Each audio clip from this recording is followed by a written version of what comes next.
So, what would you say are the common mistakes that entrepreneur make? Not being prepared enough to fail. Hmm, I was not expecting for that. I think failure is a key Wow. indicator Mm. that you are progressing. How's that? Just imagine if you were planning to create an airplane for the very first time. Mm-hmm. Let's say you happen to create a structure that will actually find itself in the air. Mm. Everybody else that was working on that project, for that piece of craft to work, they know that the alternative will be to go down. Because they know the consequences of failing, they will put so much work into making sure that it doesn't fail. It does. So that's what I say, being prepared to fail. Oh. So they're working, they're like, if we fail, it's catastrophic. So what do we have to do? Plan so that you can eventually succeed. And I think a lot of people, when they find those heartache when putting businesses together, they tend to give up. While to some people, they might just be like, going back to the design phase of what did we get wrong? Push until you get it right. Rarely are people that do things the first time and those things are good. It takes a lot of tries, it takes a lot of mistakes along the way for you to eventually come up to that outcome that you are thinking of bringing. And I couldn't think of any particular example right now, but because there are so many, of people that have tried, they've failed. Right. We enjoy Elon Musk today in our society as a genius. He's the first one that talks about how many things he has tried to do that failed, that didn't work. And some of them that even worked, but in his brain is like, this thing didn't come up to be the way that I wanted it to be. Exactly. But still, he didn't give up. So I even remember the first time that he introduced the Cybertruck. The first time, like he had to throw like something, and then it broke, right? And it was all over the news, and people were talking about it. Yep.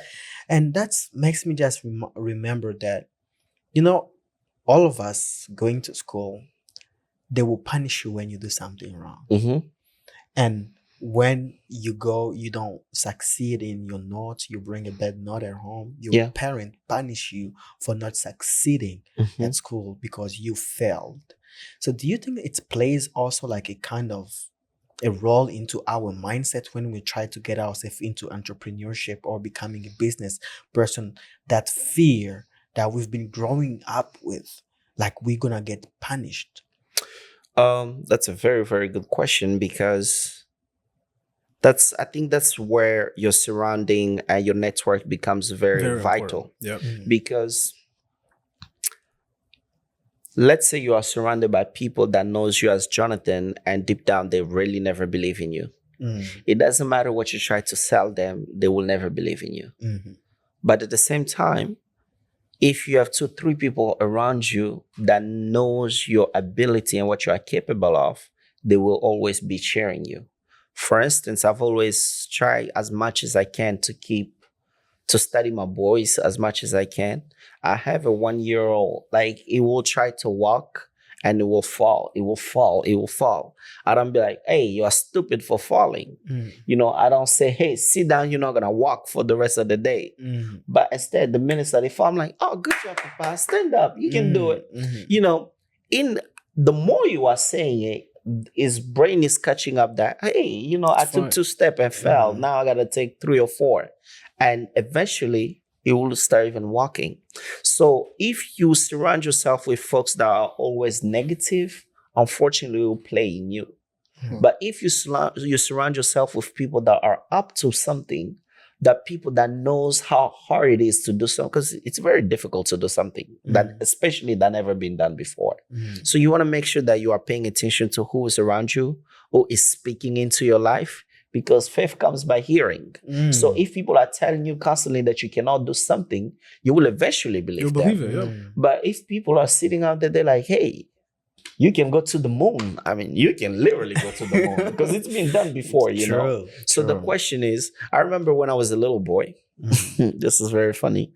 My dad, I was always like the second or the third, but I was never the first in class. But one time I wanted a bicycle. My dad told me, he says, Grace, if you bring me a bicycle, if you make good grades and you are the first in your class, I will get you a bicycle. Not only I became the first, but my margin were by far than the second person that was always the first that whole time. Why? Number one, because my dad thought that I could be the first. So it put a reward next to the challenge. And when I did it, I finally became first. I look at the second as, this guy is really dumb. You see where I'm coming from? Okay. So, you know, it's you really got to pay attention to your surrounding and what you let enter into you.